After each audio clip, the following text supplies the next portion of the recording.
ఇక బీఆర్ఎస్ లో కుదుపు, ఓవైపు విచారణలు, మరోవైపు పార్టీని వీడుతున్న మాజీ ఎమ్మెల్యేలు. ఇప్పటికే పార్టీ గువ్వల బాలరాజు రాజీనామా, మరో 10 మంది దాకా గులాబీ జెండాను పక్కన పెట్టే యోచన. నాటి ఫామ్ హౌస్ ఎపిసోడ్ ఎమ్మెల్యేలంతా బీజేపీలో చేరే ఛాన్స్. పార్టీ పెద్దలను ఉక్కిరిబిక్కిరి చేస్తున్న వరుస విచారణలు.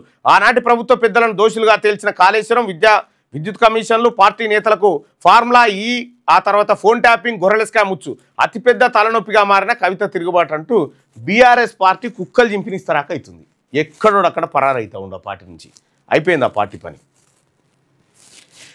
80 ఫేక్ సరోగసీలు, చైల్డ్ ట్రాఫికింగ్ గ్యాంగ్తో లింకులు. సృష్టి టెస్ట్ ట్యూబ్ బేబీ సెంటర్ కేంద్రంగా చైల్డ్ ట్రాఫికింగ్ సరోగసీ కేసులో ప్రధాన నిందితురాలుగా ఉన్న డాక్టర్ నమ్రత పోలీస్ కస్టడీకి విచారణ పూర్తయింది. 5 రోజుల కస్టడీలో పోలీసులు నమ్రత నుంచి కీలక విషయాలు రాబట్టినట్టు తెలుస్తా ఉందట. దాదాపు 80 ఫేక్ సరోగసీలు చేసినట్టుగా డాక్టర్ నమ్రత అంగీకరించినట్టుగా సమాచారం అట. ఫేక్ సరోగసీలు చేస్తూ ఉందట.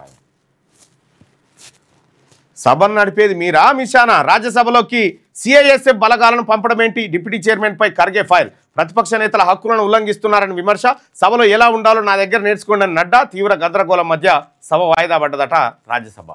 ఇక రాష్ట్రానికి కాళేశ్వరం గుండెకాయ అని చెప్పి హరీష్ రావు అంటా ఉండు. ఆ ప్రాజెక్టు కింద నిరుడు కూడా లక్షల ఎకరాల్లో పంటలు పండినాయట. ఉరి పంపులే ఆన్ చేయలేదు, లక్షల మోటార్ ఆన్ చేయకముందుకే పారినాయి అని చెప్తా ఉన్నాడు. కేసీఆర్ 100 ఏళ్ల భవిష్యత్తును దృష్టిలో పెట్టుకొని కాళేశ్వరం కట్టారు. ఆయన చరిత్ర పుటల్లో ప్రజలకు, చరిత్ర పుటల్లో ఏమో కానీ గోష్ నివేదికలో మాత్రం ఎక్కిండు. ఆయన ఎక్కిండు, నువ్వు ఎక్కినావు, మీ ఖాందాన్ అంతా ఎక్కింది దాంట్లో. ఆపరేషన్ సింధూర్పై చర్చలో ప్రతిపక్షాలది సెల్ఫ్ గోల్. చర్చకు పట్టుబట్టి తప్పించుకున్నాయి. ఇలాంటి ఆపోజిషన్ ఎక్కడ ఉండదని చెప్పి ప్రధాని మోడీ.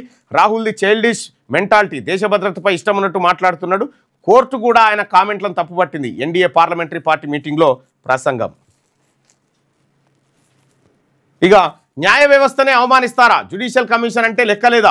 హరీష్ రావుపై మండిపడ్డ మంత్రి ఉత్తమ్. కాళేశ్వరం కమిషన్ ఎంక్వైరీలో కేసీఆర్, హరీష్ బండారం బయటపడింది. ప్రభుత్వం ఏం చర్యలు తీసుకుంటుందోనని వాళ్ళకు భయం పట్టుకుంది. వాళ్ళు 1000 కోట్ల అవినీతి చేస్తే ఒప్పు, మేము విచారణ చేస్తే తప్ప. గత ఎన్నికల్లో ప్రజలు బుద్ధి చెప్పినా బీఆర్ఎస్ నేతల్లో మార్పు రాలేదని ప్రభుత్వం నుంచి కౌంటర్. ఇక రాహుల్ మాటల్లో తప్పేముంది? ప్రజల సమస్యలపై ప్రభుత్వాన్ని నిలదీసే హక్కు అపోజిషన్కు ఉంటుంది. రాహుల్పై సుప్రీంకోర్టు జడ్జి కామెంట్లను ఖండించిన ఇండియా కూటమి నేతలు. రాజకీయ పార్టీల హక్కులను పరిమితం చేసే కుట్ర జరుగుతున్నది, దేశ ప్రయోజనాలే తమకు ముఖ్యమని చెప్పి కామెంట్ చేస్తూ ఉన్నారు. ఖర్గే ఆఫీస్లో సమావేశమైన ఇండియా కూటమి నేతలు. ఇక వీసా గడువు ముగిసినా అమెరికాలో ఉంటే కఠిన చర్యలు. భారతీయులకు అమెరికన్ ఎంబసీ హెచ్చరిక. 24 గంటల్లో ఇండియాపై మరిన్ని టారిఫ్లు. America president Trump warning. 25% సుంకాలు వేసిన రష్యా నుంచి ఆయిల్ కొంటున్నదని అక్కసట. ఈ అమెరికా పోవాలంటే 13 లక్షలు కట్టాల్సిందే. అమెరికా పోవాలంటే 13 లక్షలు కట్టాలన్నట. షూరిటీ బాండ్లు ఇవ్వాలని యుఎస్ రూల్స్. గడువులోగా వెళ్ళిపోతేనే రీఫండ్, లేదంటే నో. బిజినెస్, టూరిస్ట్ వీసాలకు వర్తింపు. High visa, over stay rate ఉన్న దేశాలపై ప్రభావం చూపించబోతా ఉందట.